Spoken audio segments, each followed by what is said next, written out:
right, everybody, welcome to another episode of Subject Matter Expert. We're into 2026. I'm excited. It's a new year, fresh set of interviews on this podcast. I'm just thrilled that we are going to be starting it off with a good friend of mine, Jared Keller. I've known Jared for about 10 years now, if my math is correct. And we're going back to almost the founding of Task and Purpose, for those of you that are familiar with the military news publication. And, he's still a writer and editor. He's still out there getting after it, even though neither of us are at Task and Purpose anymore. He's now primarily focused on reporting on all things lasers. Yes, and cue the Parks and Rec Andy talking about lasers. Where are the lasers?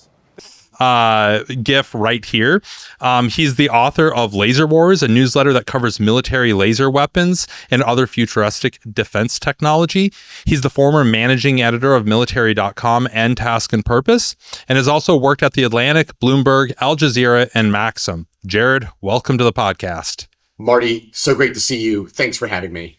Oh, man, I'm excited. Just all these buzzwords just in your intro. Lasers, future weapons tech, it's all fascinating to me. And I'm not even going to lie to you and say that, yes, I'm going to ask you about things I've seen in movies and if we are even remotely close to any of them. But, this interview kind of comes on the heels of some recent news, right? The Trump administration recently announced a new Golden Fleet battleship idea. And a lot of that talk was around big lasers on big ships, railguns, things like that. I kind of want to start off here. Based on your reporting and you being kind of tapped into this world, what's real here? What's hype? And I'm not sure I exactly even know what a railgun is. So there's a couple of different elements with the new Trump class, the proposed Trump class battleship, right? Mm-hmm. Most of it is focused on what I can best describe as military vaporware, capabilities that simply don't exist right now. The laser batteries in particular are two 600 kilowatt lasers for offensive purposes, so to knock out aircraft and incoming missiles and things of that nature. Those don't exist. The highest power that we currently have for high energy laser weapons is around 500 kilowatts, and all of those systems are still under major development. The research is going into them. There's new projects that get stood up every now and then, but right now they don't really exist. There's another battery of defensive laser weapons, which are referred to as the Odin Laser Dazzler, which does not burn things out of the sky like a high energy laser weapon. What it does is it dazzles or blinds sensors on incoming drones. That is actually within the realm of feasibility. There are already 8 Odin lasers installed on Arleigh Burke class guided missile destroyers across the U.S. Navy fleet. And while the Navy won't comment on whether they've been fired in anger yet, the systems are operational and they exist. Railguns, that's a long story, which I'm happy to get into. Yeah, let's get into it. So the idea of a railgun's been around for decades, right? You take instead of using conventional accelerants like gunpowder, you use electromagnetic fields to accelerate an extremely dense projectile up to insane speeds and then fire it at something and ideally liquefy the bejesus out of it. The Navy has been working on, research into an electromagnetic railgun for surface combatants for about 20 years, maybe 15, 20 years. And they spent about $1 billion on R&D. For it. The railgun was actually developed as a ground-based demonstrator. So there's footage in the US military's visual image and video portal of this giant fucking gun system firing off salvos of rounds. But one of the issues that they had with actually bringing it to the field was they never managed to install it on a warship. One of the reasons for that was power. A railgun takes a shitload of power to generate, and the Arleigh Burke class destroyers don't necessarily have the power generation capabilities. I mean, Navy leaders a couple of years ago said that the Flight 3 Arleigh Burkes don't even have power for laser weapons, which are significantly less power than a railgun, because the system is already chewing up so much energy to power the new radar on the Flight 3s, right? Mm-hmm. So the railgun worked on the ground, but one of the main barriers was the Navy never got funding from Congress for what's called a universal common mount, which is the actual system to integrate it into a surface warship.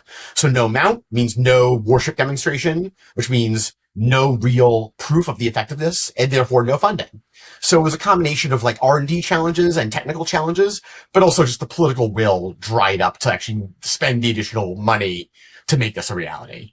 The other issue is that the Office of Strategic, It's the Strategic Capabilities Office of the Pentagon realized that you could actually fire the railgun projectile from a 5-inch gun and have the same effect. So why build this insanely expensive, extremely complex system when you can just fire it off an existing system and proliferate this round across the fleet, right? It was just, the strategic calculus just wasn't in the railguns, benefit. So when we talk about railguns on these new, Trump class destroyers, do you think it's more likely that what they're referring to is these 5-inch guns being converted over, or no, they mean the railgun. They mean the giant electromagnetic fields accelerating projectiles to like Mach 6. And, that shit's never going to happen. And it's not just because of the railguns and the lasers, like the U.S. Defense Industrial Base can't build ships well or rapidly. So the idea of them pivoting on a dime to like start building this brand new ship that doesn't really exist is just a fucking fantasy. I mean, that is one of the things that's been being talked about lately, is that the defense industry is not moving fast enough, is not nimble enough, all these things. It's this big lumbering industry that just can't meet the needs that are being asked of them right now. And I think this is interesting. Back in our task and purpose days, I went down to DC and had some meetings with some folks at a pretty high level.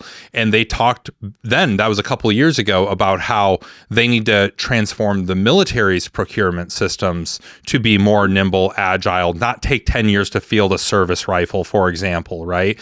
How much reporting did you do on the XM8 back in the day that never came to fruition? So this is a problem within the military, but then the industry itself, it doesn't. And I think that, similar to trying to turn the Department of Defense into the Department of War and all these other things, that they're hearkening back to an era of mobilization akin to World War II, when it was like, hey, industry, catch up, meet the needs, convert all your factories. We need these new weapons, this new tech, and we need it now.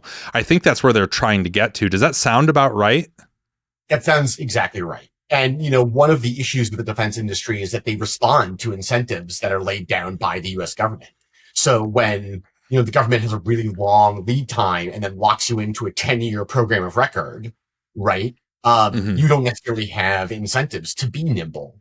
Personally, I have a lot of issues with the current Department of Defense and its leadership, but I will say that the push to break down barriers to accelerate rapid prototyping and innovation is absolutely on the right track, especially with all these conversations around the rapidly transforming face of modern warfare, the rise of unmanned systems. We have to have a defense acquisition and procurement pipeline that moves on the time scale of commercial technology evolution. You can't take, here's a great example. The U.S. Army posted a video a couple months ago being like, we just dropped a grenade from a drone, which they had been doing, ISIS had been doing in 2017 during the Battle of Mosul. They had been dropping, explosives from drones on coalition service members for years. And that's like a really illustrative example of like some of the slow kind of glacial thinking regarding defense innovation. And it's not necessarily anyone's particular fault. It's just a structural problem with the way, an organization gets when it's huge and you have so many layers of approval and so many stakeholders.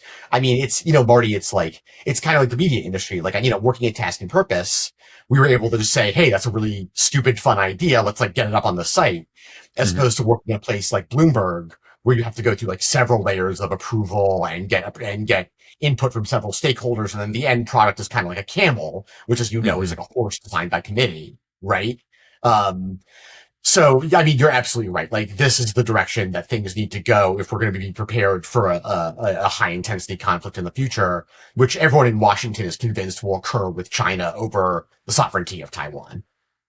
Yeah, I mean, and I don't think I don't think that's going to happen tomorrow, but I don't think it's wrong to prepare for that possibility, for that contingency. On military lasers, why are they suddenly showing up in headlines? Like it seems like everywhere in these past few years. Is there some breakthrough that happened that all of a sudden made them super relevant?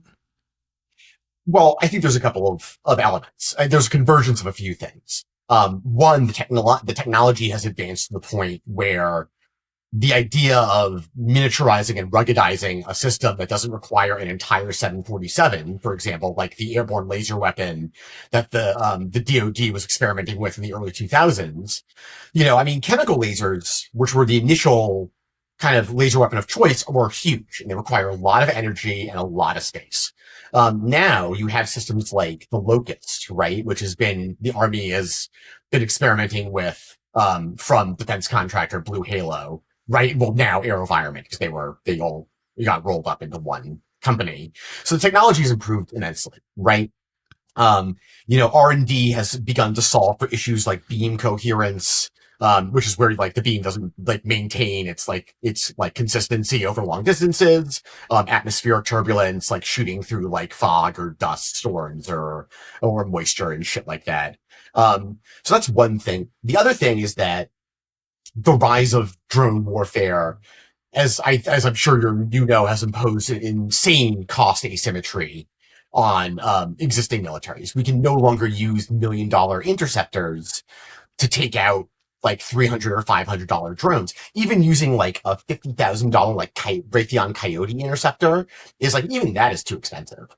So the idea of like front loading the R&D cost and then having something that takes out an incoming drone or even blind sensors for like $1 or to $10 a shot is extremely appealing to every military which is facing this issue. And, it's not just the US military. Like China has rapidly accelerated its development and fielding of laser weapons. And one of the reasons for that, which we can get into, is that China has a monopoly on the rare earth minerals, which are like required to develop these weapons or to scale these weapons, to actually build them at scale. So they have an advantage on that front. But like Israel pulled off the first known combat kill with a laser, at least the first publicly known one. This past year, the UK is like rapidly accelerating the development of not just shipboard laser weapons, but also like ground-based and even airborne systems. Like every country that faces the drone threat is looking at these, and not just for military operations, but for like domestic defense too. You think about critical infrastructure like power plants and lines and military bases. I mean, airspace, base security is no longer the matter of like chain link fences and like guards. Every piece of airspace is permeable. And you can't have, you can't just fire missiles and rockets into the air like above a military base or critical infrastructure that's in a densely populated area. You need other types of interceptors. It would just be economically unfeasible to continue if your enemy is throwing $10 drones at you and you keep throwing a couple $1 million missiles at it. At some point, that math is going to start to math a little too hard, and it's not going to work out for you. You're going to run out of missiles at some point. And you can't build them fast enough. So the idea of having a system like a laser where you really front load the R&D into having this, yes, an exquisite, complex like piece of technology, and then it's just like $10 a shot after that. Electro-optic systems in Australia, which has the first known export contract. They're exporting a laser system to the Netherlands, and they also just signed a contract with like South Korea to like produce lasers in there to do domestic production. They can get up to 300 shots on the thing unpowered. So when you have that plugged into like an expeditionary power system, and there's a secondary market for like these systems that are popping up to like develop the power to juice directed energy systems, you just have like an infinite turret just sitting there. It's kind of like makes me think of like the Tesla coil and like Command and Conquer, or was that Command and Conquer? The old video, maybe it was Red Alert 2. Some military strategy game, right? Would set up like Tesla coils and it would just blow people out of the sky if they flew by. So the idea of having like drone sentries that are just ringing around your critical infrastructure or assets that are just doing the heavy lifting as long as they have a power source, that's incredibly appealing to advanced militaries who want to save their missiles on like manned aircraft or other like more exquisite threats. So I all I can think about is, in every science fiction movie everywhere or space wars type of movie out there, there's always the invisible force field that we got to knock out the generator to make the force field go down.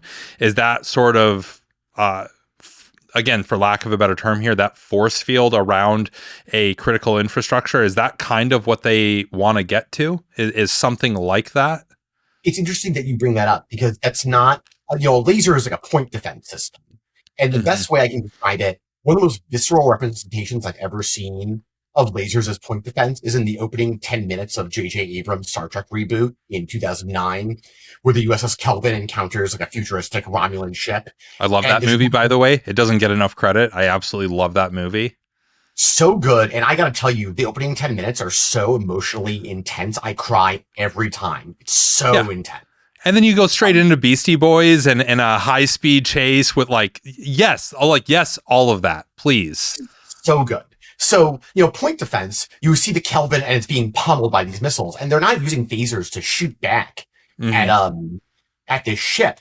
George Kirk is like, his pregnant wife is like escaping on a shuttlecraft, and you see him using these lasers to just snip missiles out of the sky before they hit the shuttlecraft. Like, that's the best representation of how a laser weapon would work in a defensive case. A force field is more like a microwave weapon, which is a high-powered microwave, which is a different type of directed energy system. And the way that works is by creating basically an invisible electromagnetic field that fries the electronics on incoming drones, so that they can't pass through a certain distance, right? They hit this field and they just drop out of the sky. And there are a bunch of defense startups and contractors that are working on this system right now. And I've seen footage, and it's pretty dramatic. I mean, they activate the system and it's just swarms of drones, right? And so the idea of drone swarms, a microwave weapon is probably better suited for that, because with a laser weapon, you have to dwell on a target to burn it out of the sky, right? You have to target it at a specific place, and then you need a couple seconds to actually deal the damage and effects.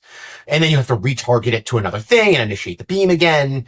So in terms of dealing with a mass attack a saturation attack of drone swarms, you need something that can knock multiple incoming systems out of the sky at once. So that's where you get into the sort of force field element. And most of the time, when military planners talk about these systems, they don't talk about one or the other. They talk about what they call layered defense. So they talk about a combination of interceptors and directed energy and other kinetic systems like a machine gun, like an automated machine gun, right?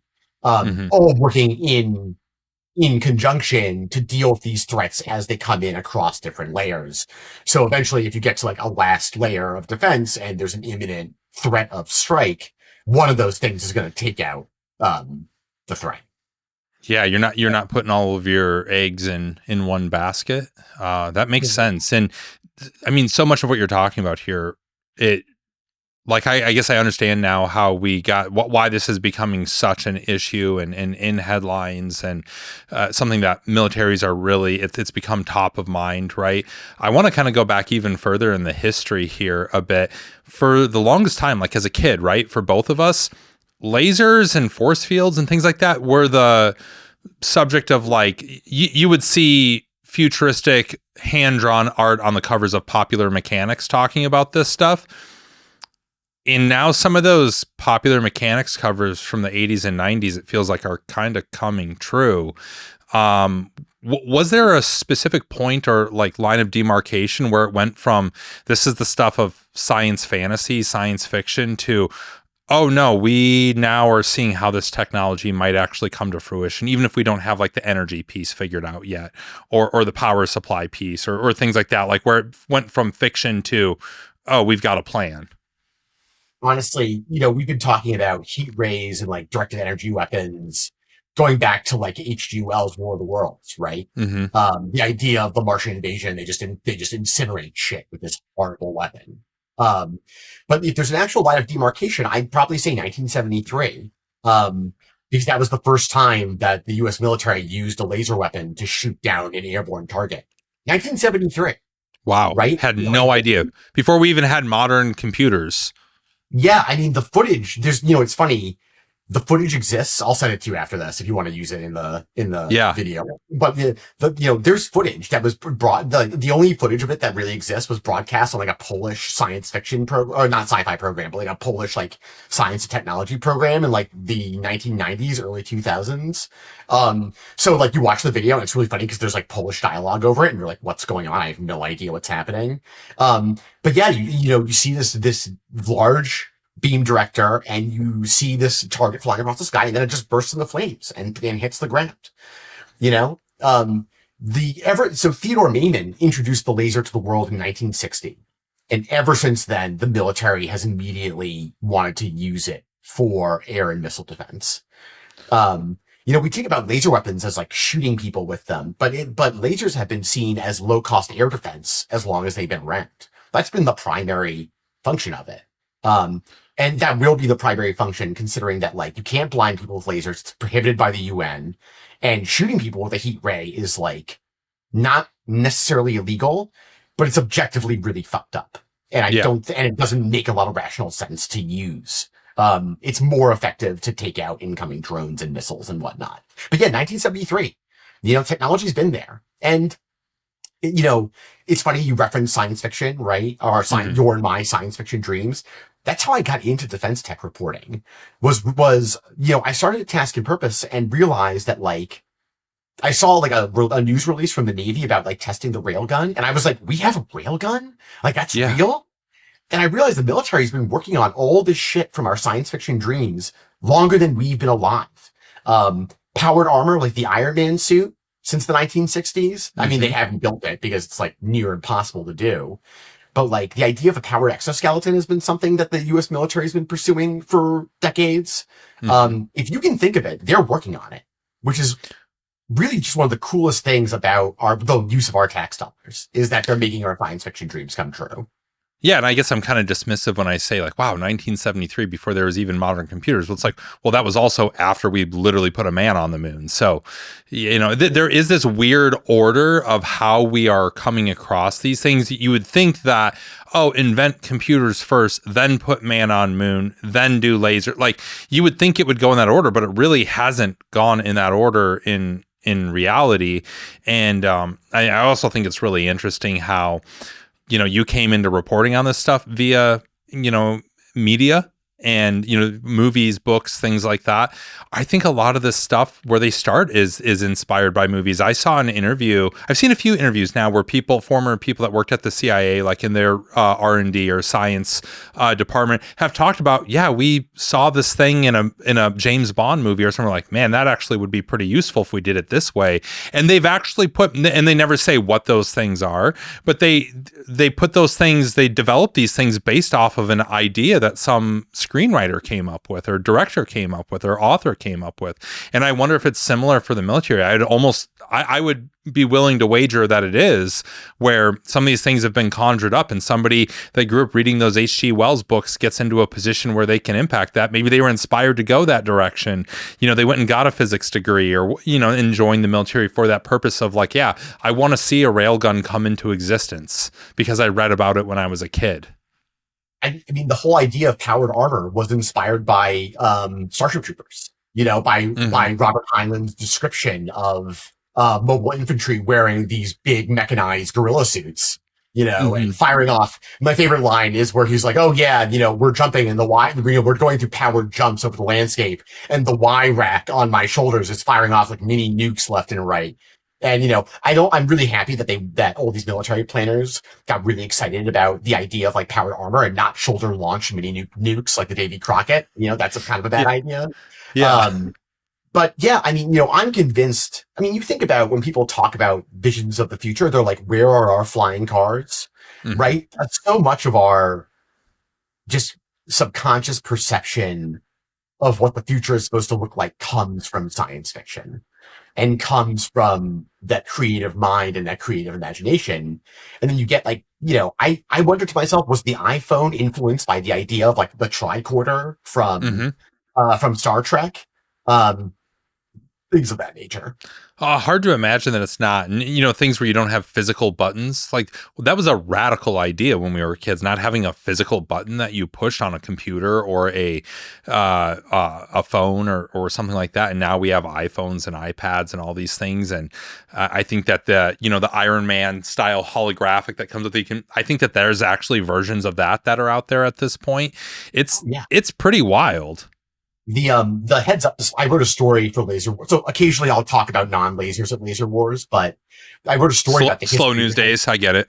Yeah, basically. Yeah. It's funny. There's like laser news every week. Like the development, the R&D, the global R&D is really accelerating, in the last couple of years, at least, and I've been covering stuff for almost a decade, and the last few years have been like packed. But, people are, Anduril is like building the Eagle Eye heads up display, right? Which is supposed to, be the next generation IVAS, the integrated visual augmentation system, which the Army's been working on and is like a disaster. But that, that's heavily inspired by like Starship Troopers and Iron Man. Tom Lucky at Anduril says frequently, I want to give service members superpowers. And that's a direct, and it's great messaging because it's a really easy, understandable way to relay what the product is to a not necessarily technically, I don't want to say technically illiterate, but like, it's better than being like, oh, it will provide like, tactical overmatch by closing the OODA loop,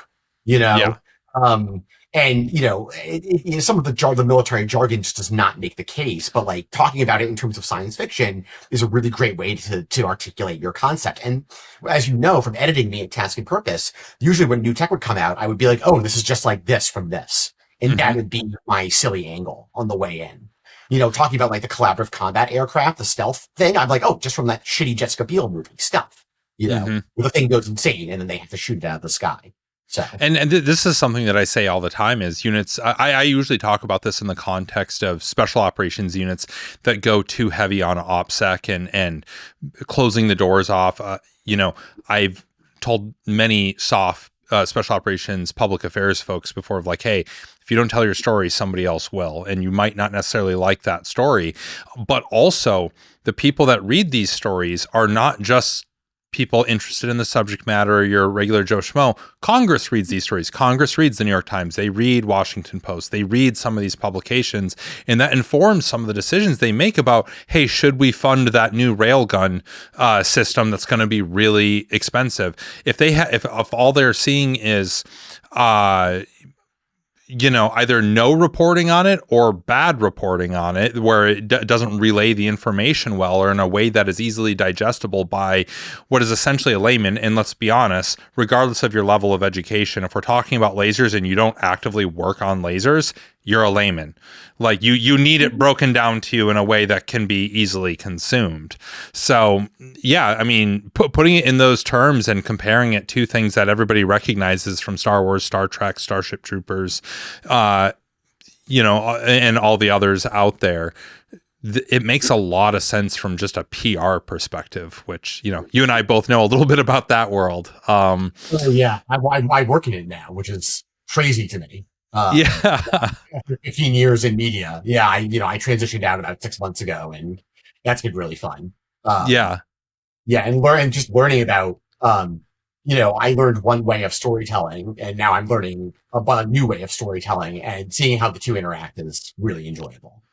It's fascinating stuff. Kind of going back to the Navy a little bit here, though, if we were gonna put a high energy laser system on a ship, what do you think it is going to be best at countering with where the technology sits right now? Are we talking about countering drones or small boats or cruise missiles? Like what's the use case right now today with where the technology sits? So the most powerful laser weapon currently available in the U.S. Navy's inventory is the Helios, which is installed on the USS Preble, which is an all-Burke destroyer that's home ported in Yokosuka, Japan. That system has had a rough year. There were some power issues during testing that came up, and it's unclear whether that was an issue with the system itself or its integration with the Preble. But that system at the moment is best used for drones and small boats. which, as we know, can do a lot of damage. I mean, the Houthi campaign against military and commercial vessels in the Red Sea, well, they didn't sink a ton of ships, like kind of demonstrated the effectiveness of that. I mean, the U.S. military has known about the threat of small explosive laden boats since the USS Cole, right, in 2000. And even after that, during the 2002 Millennium Challenge war game, the infamous war game where like the Marine Corps General Paul Van I think it's Paul Van Riper. We'll figure it out in post, whatever. A Marine Corps general basically took out during this war game took out a Navy fleet using like asymmetric attacks. Like that kind of presaged and predicted a lot of what we see now with like Ukraine driving Russia's Black Sea Fleet from its home port in Sevastopol because they just used explosive laden boats and were able to just sink a bunch of vessels. So Helios is going to be useful for that because it's 60 kilowatts. That's enough to, like, as generals say, burn the boats, and to take out drones.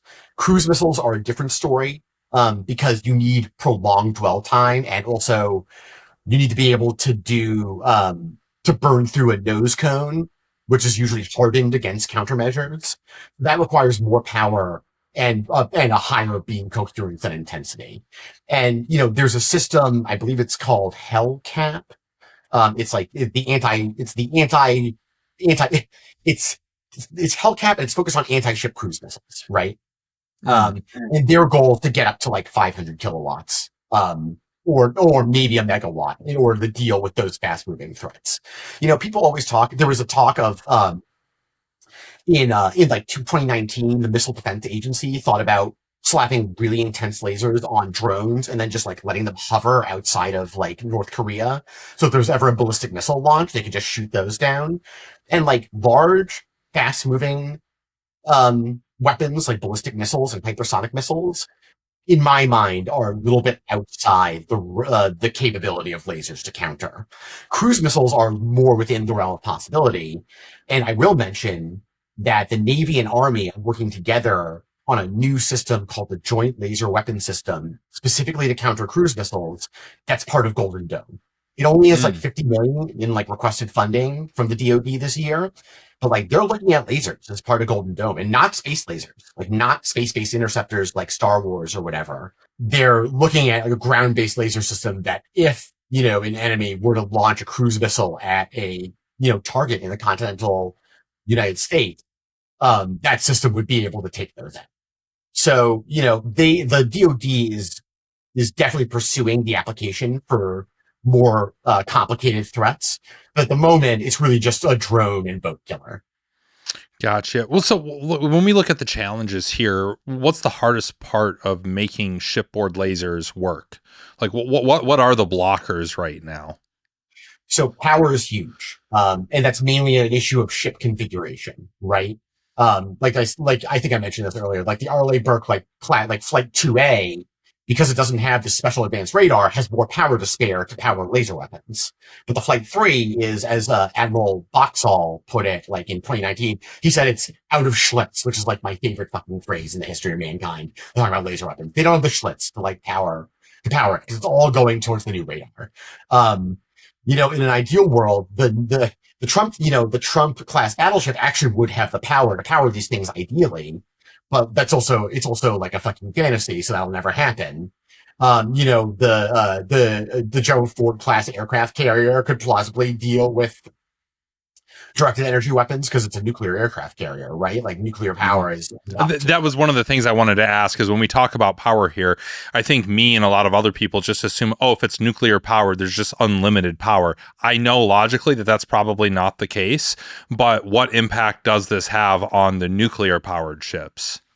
Oh man, I mean, so I'm not a nuclear expert. So unfortunately, that is not my subject matter of expertise. But I will say that you have more spare power to potentially deploy on exotic systems. I mean, the way the Trump class is set up right now, it's just it's like overpowered, right? Or overloaded with weapons. You can't, operate all of those simultaneously in like a high intensity conflict. It's funny, Peter Singer and August Cole wrote this book, Ghost Fleet, that envisioned a bunch of futuristic weapons being deployed on Navy warships. And one of the issues they described with the railgun is the ship just literally loses power when it fires. Like it's literally, it sucks all the power out of the thing. I'm trying to think of a good analogy. Oh, like Babylon 5, there's like a ship towards the end of the series where like you can fire its main cannon to destroy ship, but then the ship loses power for 60 seconds to recharge. It's just like that. It's like dial-up internet, man. You just got to get to that next phase of technology. Exactly. You want to use your phone and use the internet at the same time? Sorry, can't do it. So that's a big challenge, but there's also like environmental factors, right? Like when you operate a laser weapon on a ship at sea, you're dealing with sea spray, the marine layer, which is just the natural aggressive humidity of water evaporating off the surface of the ocean, salt in the oxygen, right? That can diffract the beam or refract the beam. That can cause the beam to dissipate, right? And there are all these environmental factors that like make laser weapons not a silver bullet, right? When the Army was testing its striker mounted DEM SHORAD system in the Middle East, maybe it wasn't DEM SHORAD. Oh, here's what it was. The Saudis were testing China's Silent Hunter, which is a laser system that they bought from China a couple of years ago. And according to a Saudi military official, he told some defense publication that it just didn't work well because of the dust and sand in the atmosphere was causing issues with beam coherence.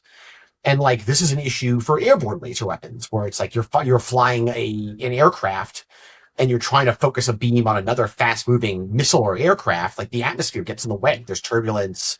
There's all these external factors that can just screw you with a laser weapon, and the only real domain where you have the potential for it to really not have to deal with these is in space, right? No atmosphere, unless you're shooting down at something in the atmosphere.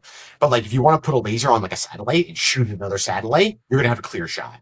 So, but yeah, atmospheric turbulence and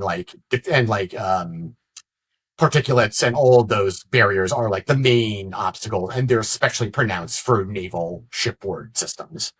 Yeah, I mean, I definitely want to get to space lasers, and that's really interesting what you just brought up of the lack of obstacles there. But kind of, you brought up sea spray and more salt in the air, things like that. What are the other sort of unsexy limits to these potential weapon systems? Whether it be weather, smoke, turbulence, target reflectivity. I've heard is one of those things. What's impacting these lasers the most? What are going to be the future counters to these lasers?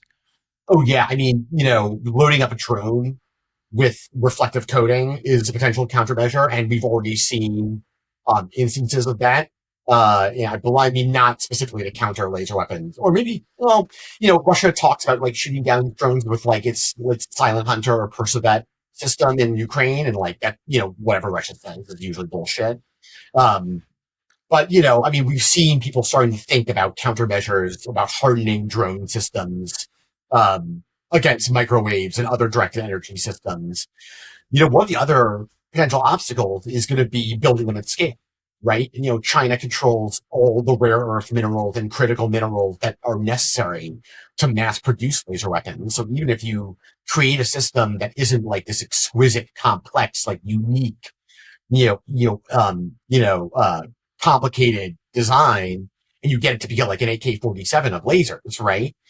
How are you going to produce those at scale when you don't have access to the minerals to like do like the doping on the lens and like the laser diode pump, and germanium, gallium are all essential, and China controls basically all. Man, and that is where, when you wonder, why is China constantly in Afghanistan and their lithium deposits, and why is there such an interest in the African continent right now and all the minerals that are there? Why is both Russia and China trying to gain influence and access and power in Africa?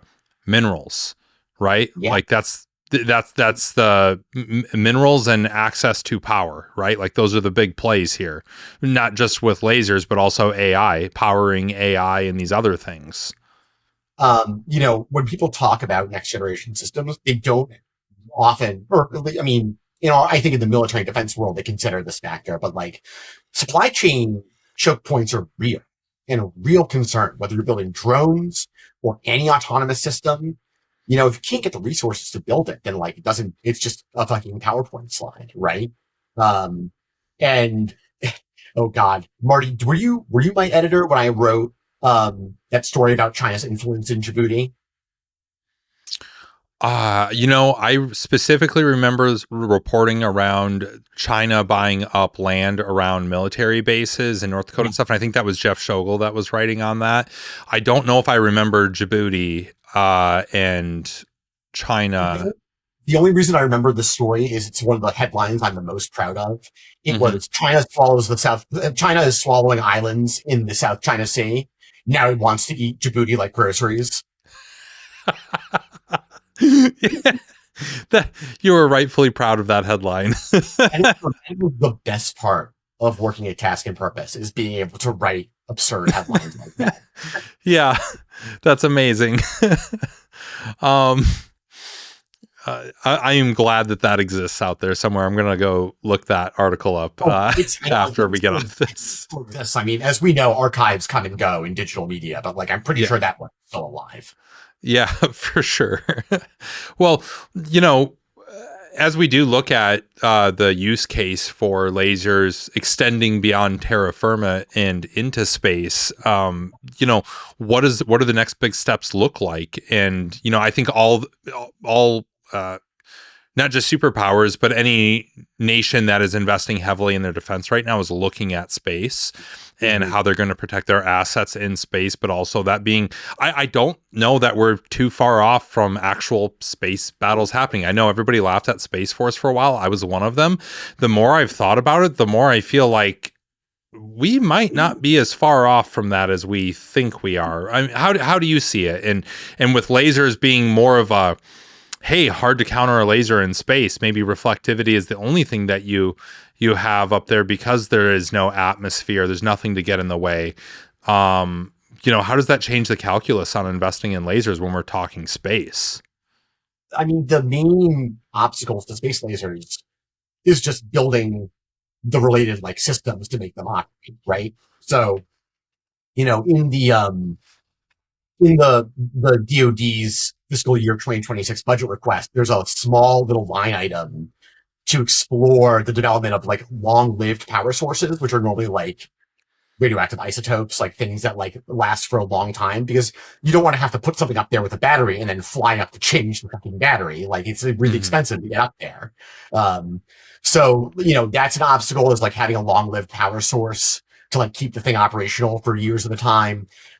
Thermal management, lasers generate a lot of heat, and generating heat causes metal to expand and contract. So when the heat of a laser weapon meets the cold hard vacuum of space, like that's a big fucking challenge too. I have to stop swearing. I'm really sorry. No, you're good. This is a cuss friendly podcast here. Yeah, great. Yeah. And there's a lot of unique physics challenges, but the other thing is that people have been working on the space laser element since Reagan. I mean, even before Reagan. I interviewed a guy who was a directed energy specialist who worked on the Strategic Defense Initiative. And he was very bullish on the idea that if we really put our mind to it, we could get the systems up there and have them prove effective in like at least blinding or even partially damaging enemy satellites. China recently published paper. I mean, anti-satellite warfare using lasers is like probably the most clear use case. And that's going to involve shooting either from space or from systems on the ground. I mean, China has dazzled satellites in space before. I believe Russia has. China published a story recently about using, or some Chinese research institute published a paper about using laser weapons to knock out Starlink constellations. So the idea of like degrading space-based assets is definitely in the realm of possibility. It's funny, I published this interview from this guy, and then several other people who worked on SDI came out of the woodwork and were like, well, we disagree with this approach. But that is honestly the best thing about writing Laser Wars, is every time I publish something, somebody who has worked on the systems for much longer than I've been alive will email me and be like, this was really good, and then I get to talk to them and learn all about their life and like history. And I get emails from some pretty cool ass people. I got an email from a guy who like was the first directed energy, like specific officer in the Pentagon. Like he was the highest level, like he was like the undersecretary of like research and development for directed energy. it's great. I mean, the best part about, I mean, you know this, Marty, like, best part about being a journalist is usually when you get an email from someone who's like, I know a shitload about this. Let me tell you all about it. And you're like, please Yes, go on. I'm all ears. Yeah. I mean, it is hearing, and not to invoke the name of the podcast, but like it is hearing from subject matter experts. Because half the time there was someone out there who knows a shitload more than us.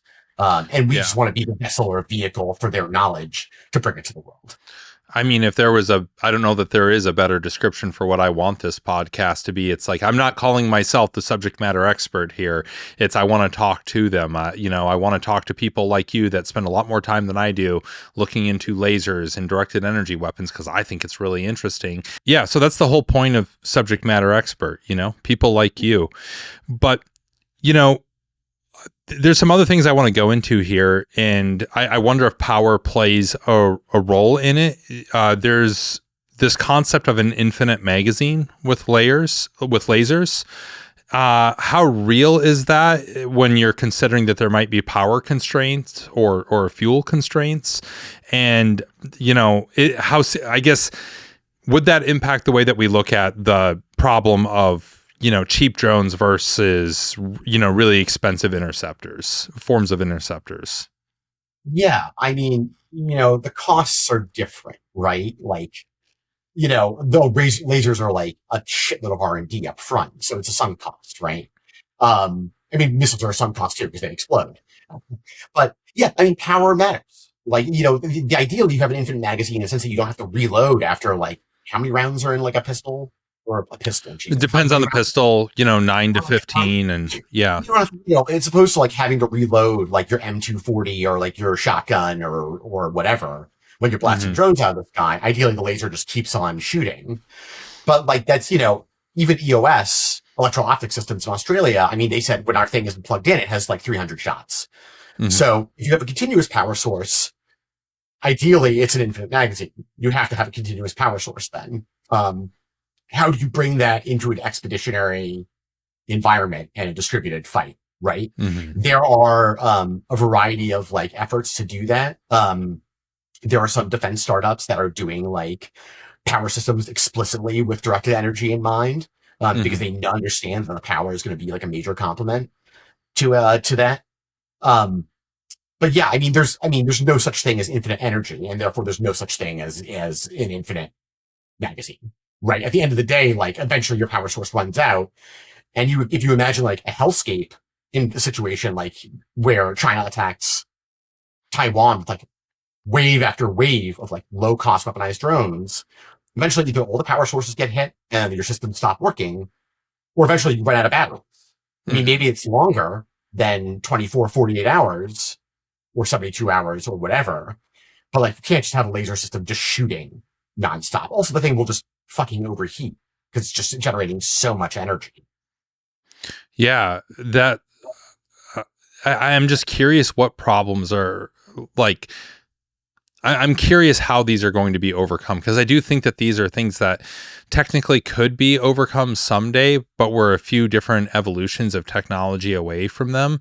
I think that there's a lot of things, just like we thought some things would be science or were nothing but science fiction 30 years ago. I have to believe that some of these things that there's going to be a solve for them. I'm fascinated to see how we arrive at those things. And I am curious too, if the advancements, and I want to get into more of this later, but like, hey, we're seeing a lot of advancement in AI right now. I wonder if that will accelerate the technology on the laser front faster than maybe would have happened before. So the AI element is actually really interesting. Is it cool if I talk about this? Yeah, briefly? Go for it. Yeah. So, as I mentioned previously, one of the issues with a laser is like dwell time. You have to stay on a component, like a critical component for like a couple of seconds to unleash the effects of the laser, right? So if you have a drone that's moving really quickly, maybe your laser doesn't stay on the specific spot for long enough, and therefore the damage is distributed and it takes longer to knock that target out of the sky.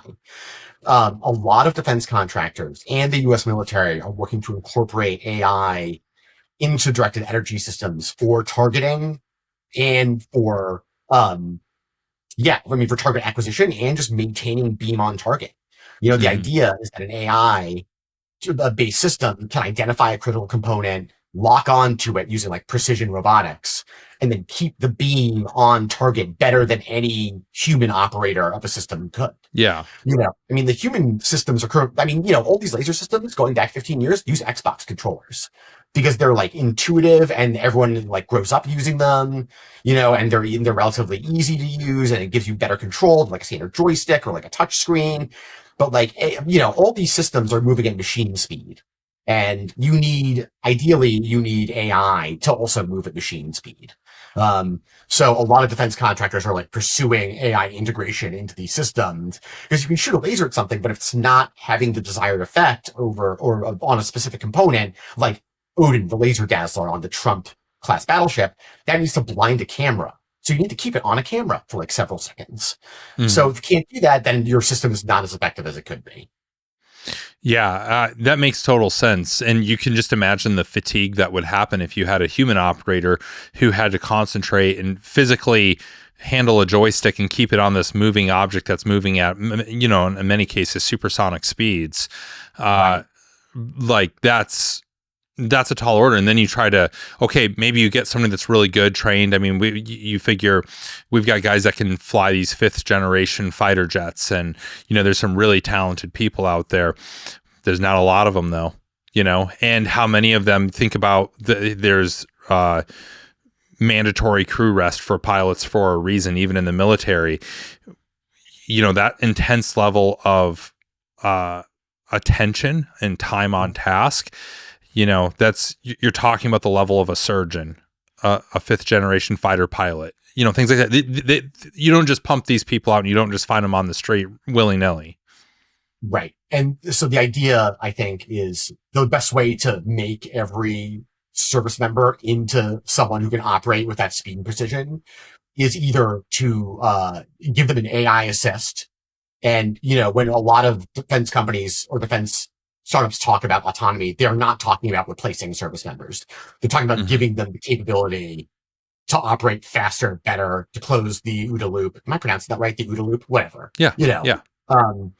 Give them, the capabilities to move at machine speed. And the only other solution to that is to give every service member a shitload of cocaine, which I don't think the US government plans on doing anytime soon. No, but I mean, we are looking pretty heavily at Central America right now, military. Is that what's really going on down there? Is we need cocaine to fuel our laser drone wars? I don't know. Yeah, Tune in next week. I may have to write that story and then talk about the resulting economic impact on Ripet's sales, right? Yeah. Well, so we've talked a lot about, lasers at sea, lasers in space. When we kind of talk more on the ground, let's shift from the Navy over to the Army a little bit here. Do we have any credible laser weapons that are trucker, like striker mounted, that are on the horizon? And, what does that world look like? So there's a couple of systems that currently exist.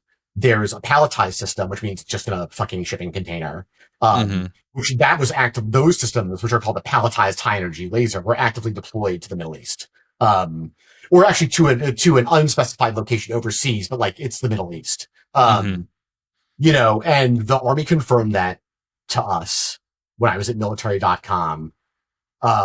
They wouldn't say whether it got a kill or not, although the Pentagon's acquisition boss, I almost said George Bush, Jesus, Doug Bush, basically let slip that they were like very effective at countering targets. So, ideally, yes, the US, or not ideally, purportedly the US military did send lasers overseas to shoot down drones. There is the striker mounted system, which a GAO report recently revealed was not ready to transition to a program of record. So the Army is now looking at something called the Enduring High Energy Laser, which will ideally be mounted on a Joint Light Tactical Vehicle. It'll be a modular system, so you can just swap it in and out of a vehicle or like put it on whatever. And then the Army currently has a couple prototypes of an infantry squad vehicle with lasers and a Joint Light Tactical Vehicle with lasers. Interesting side note, the infantry squad vehicle with a laser was spotted training by the US-Mexico border a couple months ago. They weren't using it to like shoot down drones. They were testing like sling loading it. I don't know why they used that one and not one of like several non-laser equipped ones in their system. But I was in DVIDs in the in the DoD's portal, and I was like, that silhouette looks like a laser weapon. Is it? And I called them up, and they were like, yeah, good eye. Like, yes, it's one of them. Totally random. But yeah, that thing was like training at the U.S. Mexico border, which was really random. So yeah, I mean, the U.S. has, as far as I can tell, the U.S. has, next to China, the most publicly known operational laser weapons at its disposal. But it's only deployed the striker mounted one to the Middle East for testing, and then the palletized one overseas for like actual operational employment. So I guess along that same line of thinking, going back into the air, if we're able to mount something on a striker or a JLTV, are we potentially at a place where we can be mounting these on manned aircraft like fighter jets? Like, are we going to have fighter pilots shooting lasers? There were a bunch of efforts to do that. There was a program called SHIELD. It's like the strategic high energy self-protect. I don't even know what the fuck the acronym stands for. So that's tricky because tactical aircraft are small, right? They have mechanical and technical and power constraints. Most of the time when we're talking about lasers on aircraft, we're talking about like putting them on like an AC-130, which Air Force Special Operations Command was pursuing. You know, the Marines in Iraq in 2006 requested an airborne laser weapon specifically to like fry insurgents from the sky and terrorize the shit out of people on the ground. They were like, it's great. They were like, it's great, like not just to like take out targets, but for like the psychological impact too. That never happened, thank God, because that's like I just wonder how that came to fruition. Like, was that like, you know, there's all sorts of battlefield requirements that are put up of like, hey, we need something like this or whatever. I've never heard of somebody at the tactical level in Iraq, officer, enlisted, otherwise, general, other, but like that in that tactical level theater, being like, you know what would be great right now is this technology that we're not even sure currently exists. But if you go ahead and get that for us, like I can't imagine sending that request up any more than I could imagine being in Iraq and be like, hey, climbing these courtyard walls really sucks. I would love an exoskeleton right now. Could you push that up the chain of command, sir? It's funny because the guy who requested it, so there's this guy from Franz Gale, who ended up being, that name may sound familiar because he ended up being a whistleblower about the Marine Corps slow rolling the fielding of MRAPs to service members overseas when they were getting blown up in their Humvees by roadside bombs. You know, Marty, I'm sure, I don't know how much you remember of this, but like from your time overseas, but like, you remember when people were like slapping like scrap metal on their Humvees and everything? Yeah. So, you know, he ended up going to talk to Congress or to lawmakers in Congress. I think Biden was one of them actually. And to the press, and he was like, we keep requesting MRAPs and they won't send them. You know why? People are dying. It became a whole saga. He was like one of the earliest whistleblowers of the global war on terrorism. But I talked to him and I was like, why did you request this? And he was like, I don't know. It made sense at the time. You know, he was like, it was a terrifying capability and like it had practical utility. But, you know, one of the things to keep in mind is he filed like an urgent operational needs request, or it was like it wasn't a full requirement. It was like an urgent capabilities request. Yeah. And he filed a lot of them. So it was kind of like spray and pray, where it was just like, see what sticks. Yeah, exactly. But like the other thing is that we had a laser weapon mounted on a C-130 at the time. The Air Force and Boeing were working on it. And around 2009, we shot targets on the ground with it. So the technology wasn't outside the realm of possibility. And he was aware of the development on it, which is why he was like, oh, it makes sense to request this because we can just port over these things from this program. The request is like insane though, because the language he uses is very colorful. I still just can't wrap my head around the fact that some Marine in Iraq was like, laser weapons, we need them. Get them over here. Well, the funny thing is he was a former Marine. He was like the civilian science and like technology, but like advisor to multinational force West, I think. But you know who signed off on the requirement because it has to go through like several layers of approval. I would hope so. You know who signed up and sent it back to the Marine Corps in the U.S. was future Commandant Robert Neller. Really? Yes. Well, that's the sort of forward-thinking brain power that got him into that commandant position, I'm sure. Exactly. It's just wild. And, you know, being in Iraq in 2006, I would have never have guessed that there's people out there that are requesting laser weapons and things like that. It was, I don't know, the sorts of things that we were thinking about then were much more practical counters to IEDs and things like that. And the way that technology was evolving all the time required, people forget. I think everybody recognized strikers as those things with cages. They originally started off without cages, but then it was discovered like, oh, hey, these things are a lot more capable of defeating RPGs if the RPG gets stuck off the armor instead of a direct hit on the armor.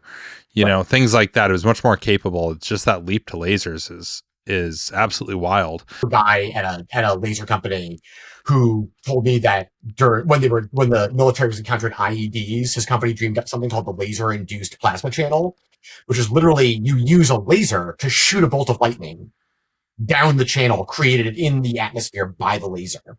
And the idea was to shoot out and just detonate IEDs in front of your convoy. So people were dreaming up some crazy shit at the time. Yeah, I mean, when the threat is that real, I'm sure some people were getting to that like desperate level of like, hey, if there's anything that exists like this, it sure would be handy right now. Don't gatekeep this shit if you do have it, Right.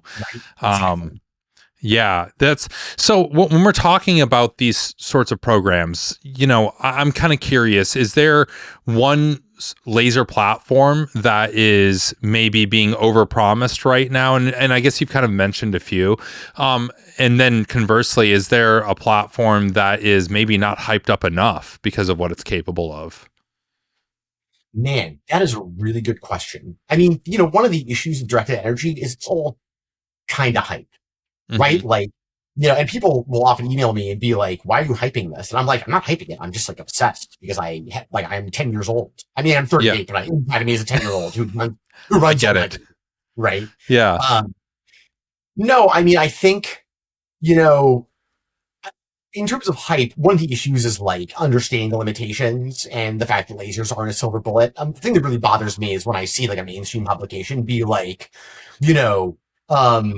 drone killing laser weapon like tested on Striker and like kills for like $10 a shot, right? And they just treat it like it's just this. It's like this thing. It's like a magic. It's like it's this magic thing, but it's an exquisite capability like anything else.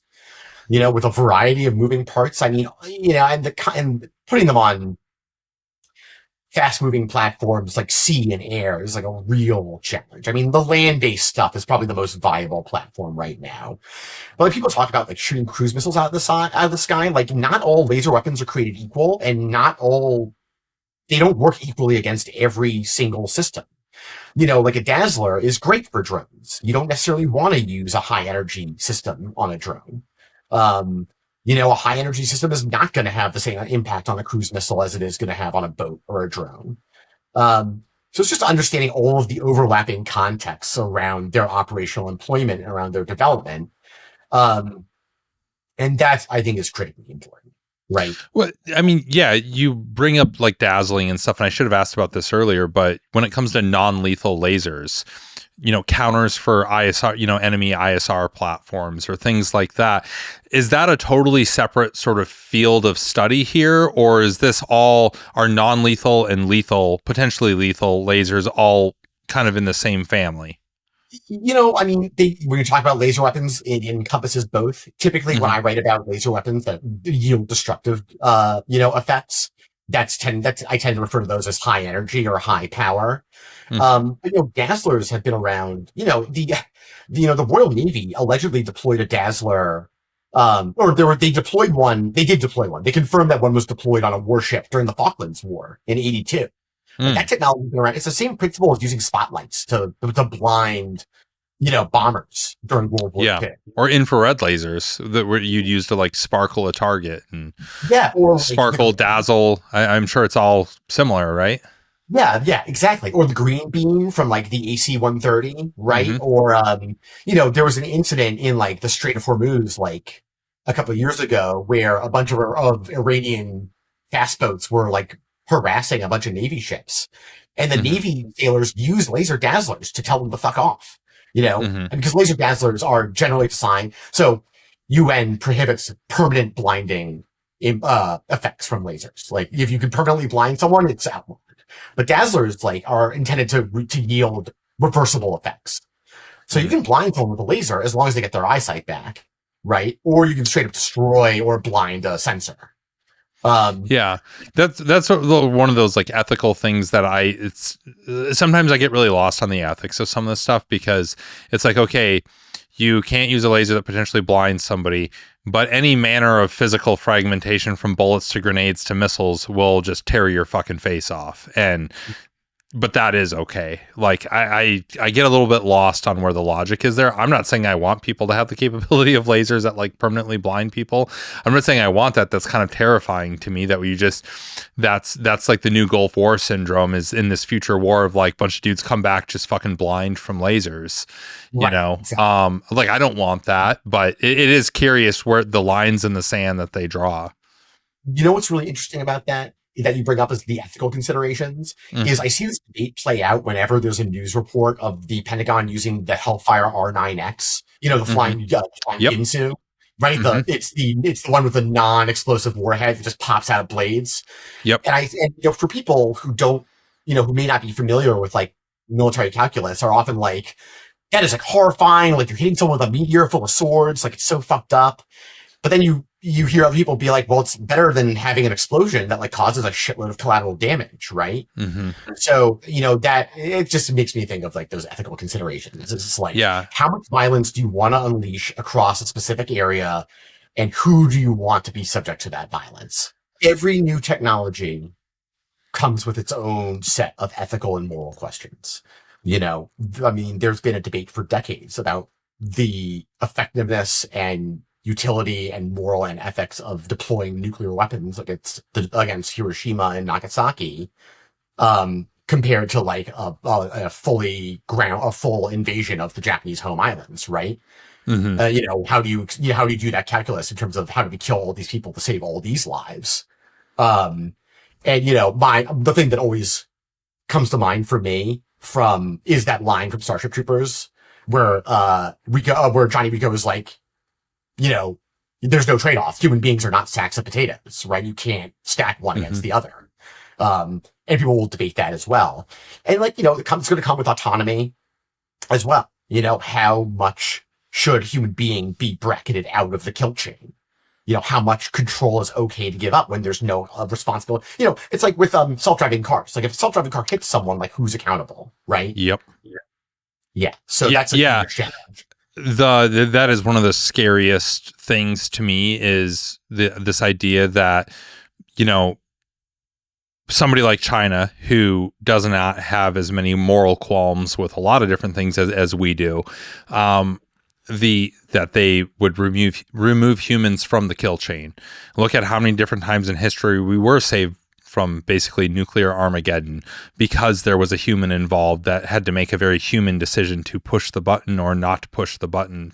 Famously, there's that story of the Soviet soldier who, saw this thing go up on the radar that looked like we were launching nukes, and he was under orders to immediately counter launch, and there was something that just told him in his gut that this is not that, and consequences be damned. I'm not going to launch. And turns out it was just a malfunction of the system.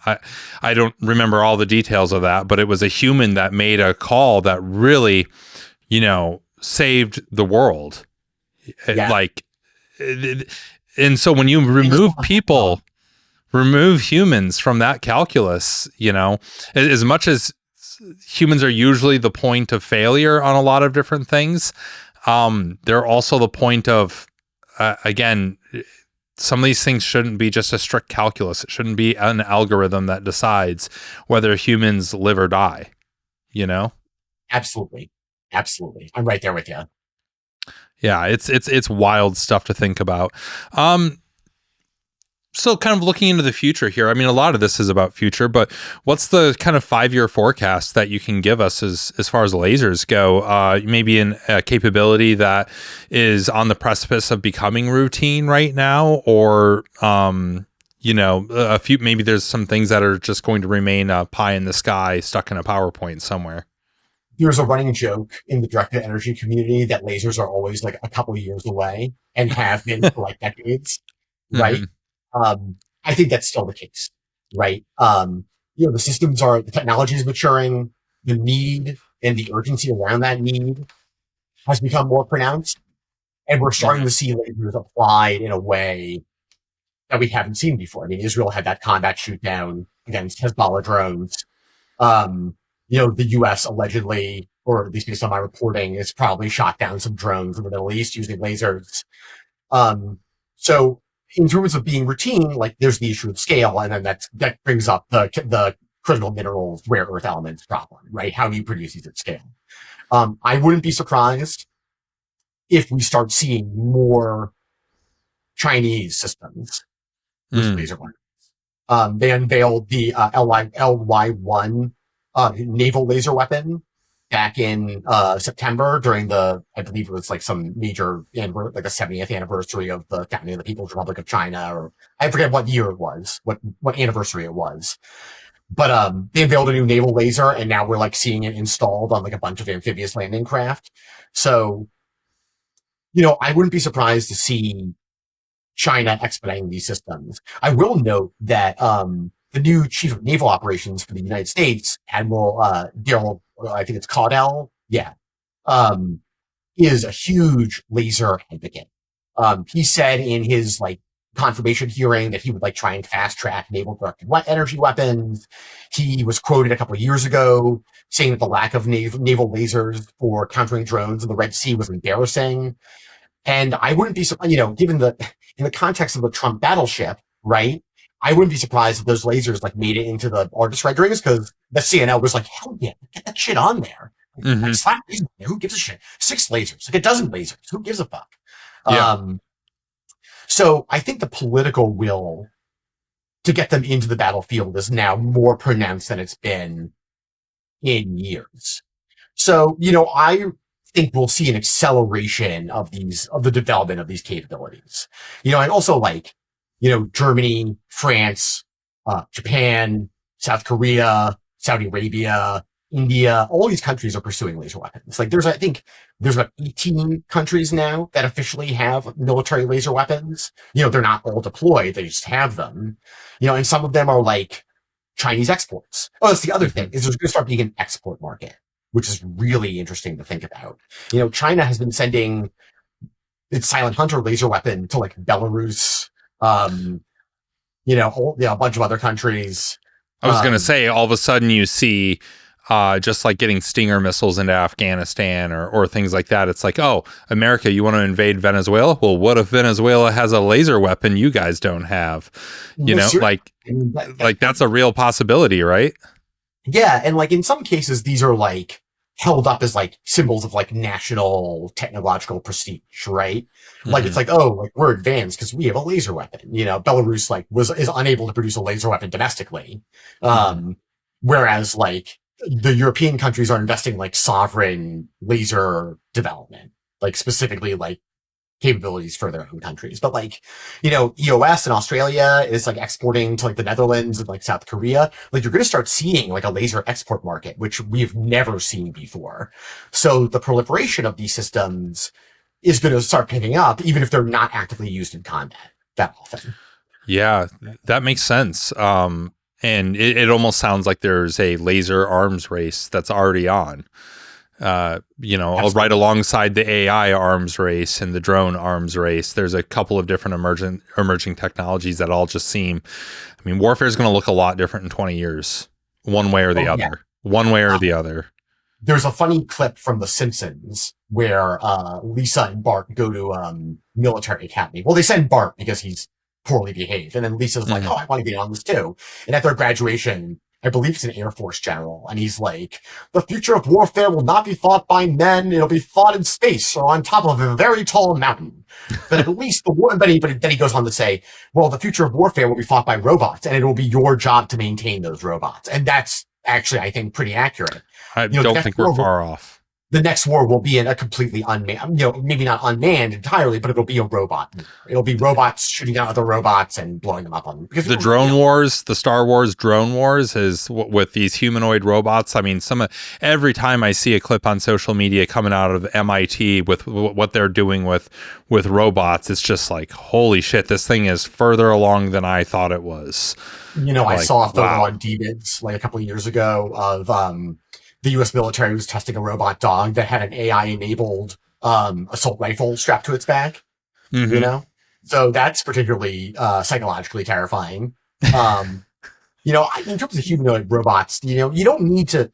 Not every robot has to be humanoid. I know there's like a C-3PO syndrome, but like R2-D2 is actually more effective as a combat system. Yeah, plug them right into a fighter jet and exactly. Put them on the ground.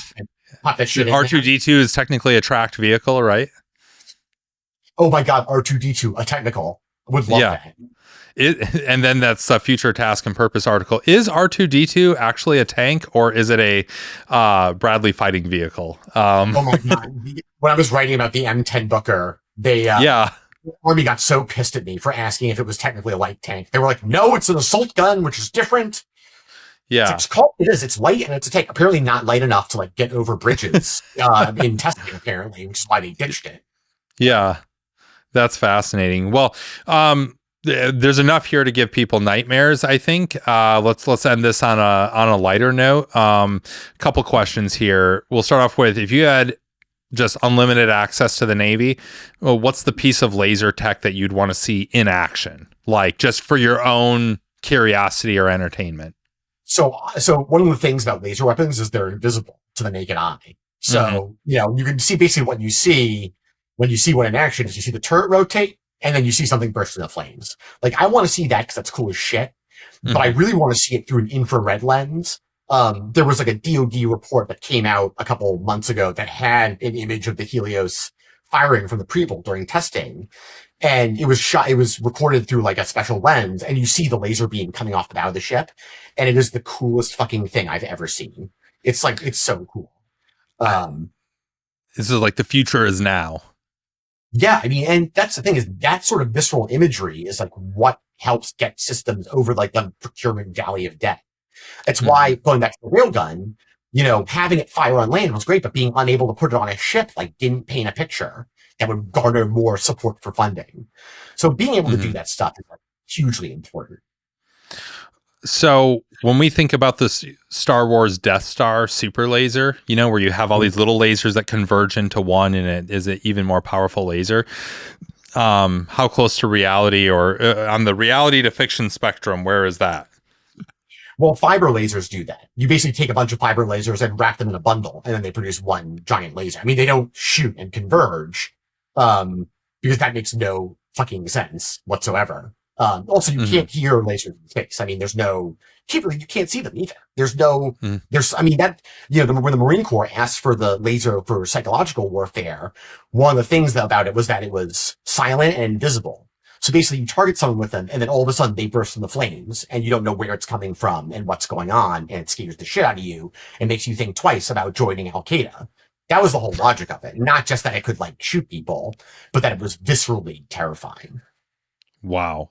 And yeah, I guess that's the part of it, is if something like that did exist in the future and you could do that at scale and power and all these other, overcome all these things, you still wouldn't see it. It still wouldn't be this red beam that comes out either way. Like pulse, right? Like you see it in Star Wars, they're shooting like laser pulses, right? Wouldn't be like that. It's continuous beam. And the thing about lasers too is that when that beam even when that beam hits something, it stops. But if you don't get it on there immediately, it keeps going. So the idea of lasers being precise and like not yielding a lot of collateral damage is great. But if you're slaving a beam onto a target, like, it's going to keep going, which means if you're shooting it like along the ground, it's going to hit something that you don't want to hit. And that's going to be a problem. Oh, yeah, that is a problem. Yeah. That's really interesting. Yeah. That's a whole different dimension of be accurate with what you're firing that I don't think most people really consider. Well, last one here. Will we see laser?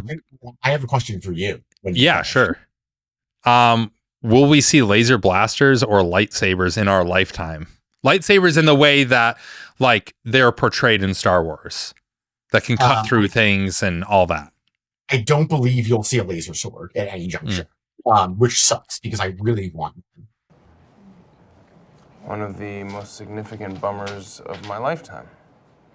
But, in terms of man-portable laser weapons, yes. China has them. France has them. Indonesia just unveiled one. Most of them are laser dazzlers, but there are some higher energy ones that are designed to burn through drones. Russia unveiled one.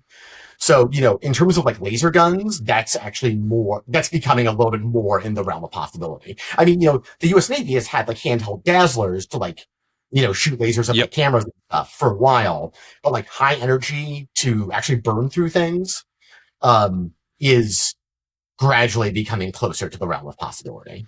And the thing with lightsabers, it's that aforementioned problem of when you shoot a laser, it just keeps going. So there's no way to artificially limit that laser that comes out, that energy. There's not going to be just like, oh, this is a 3-foot laser like that. That's not a thing, right? Yeah, that does not work. Yeah. Okay. Well, interesting. Well, what's the question you had for me?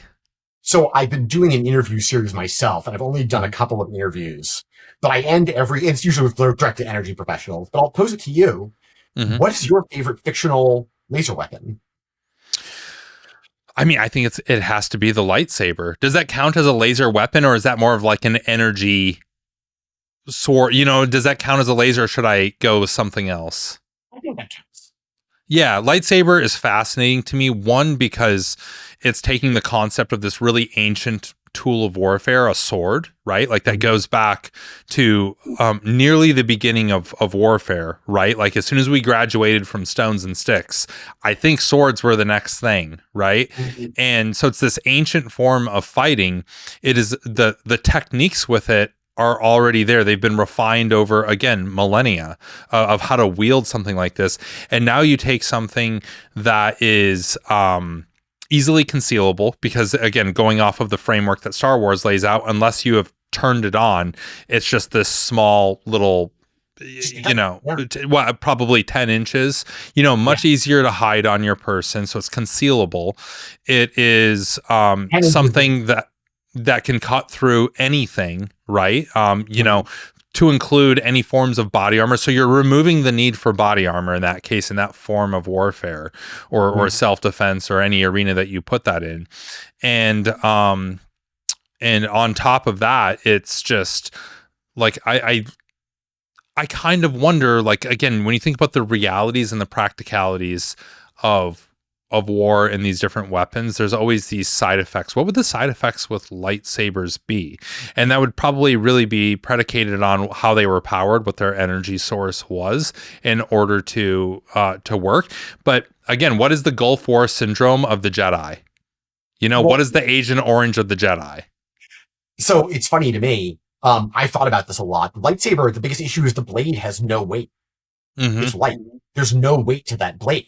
So as opposed to like swinging something where you have to we're used to swinging a sword and dealing with the weight of the blade moving through the air and the physics of it we're used to, with no weight, you can kind of just like with a flick of the wrist, the beam just goes wide.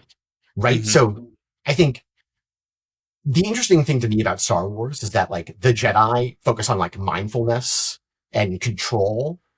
And I think you have to be really mindful and really in control of your body and motion in order to navigate using a weightless laser sword and not just destroying everything in your fucking path. Yeah. Yeah, just that coordination to use that thing that doesn't feel like, that's a really good point. One thing I'll leave you with, if you like the combination of lasers and swords, have you ever seen the joint US-Australian science fiction show Farscape? I have not, no. It's the plot is very interesting. It follows an American astronaut who gets sucked through a wormhole and ends up in a completely different part of space, surrounded by aliens who he's like never seen before, and he has to adapt. He's the only human in the entire sector. But one of his like compatriots is this alien he's a Luxon. His name's Dargo, and he has basically a giant fucking broadsword. And at one point, it's called a qualta blade. It's an ancient weapon of like Luxon heritage. And at one point, they're in a firefight, And the main character, John Crichton, is like, what good is a quilter blade in a firefight? And and Dargo goes, oh, it's not just a sword. And he like pops down the hilt, the blade splits open, and it's a fucking laser cannon. With a giant broadsword with a laser built between the blade. The blade cuts open like this. Mm-hmm. And it is still to this day my favorite fictional laser weapon. Gosh, the stuff that they come up with for these, again, it's got to inspire somebody in the Pentagon has seen this series and is like, I wonder if we could do something like that. Yeah, it just blades for every Marine. That's what I want to see.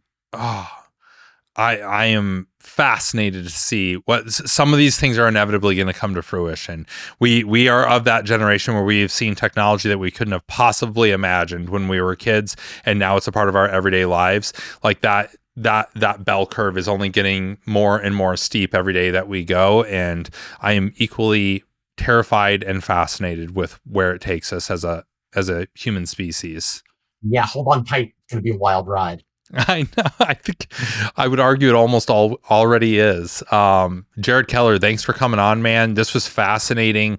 Like lasers, the idea of lasers, they just capture the imagination, but you're doing the actual hard reporting and interviewing people and diving through the documents and government releases and things like that to actually dispel fact from fiction and, keep up the great work. I would encourage everybody to go check out your Substack.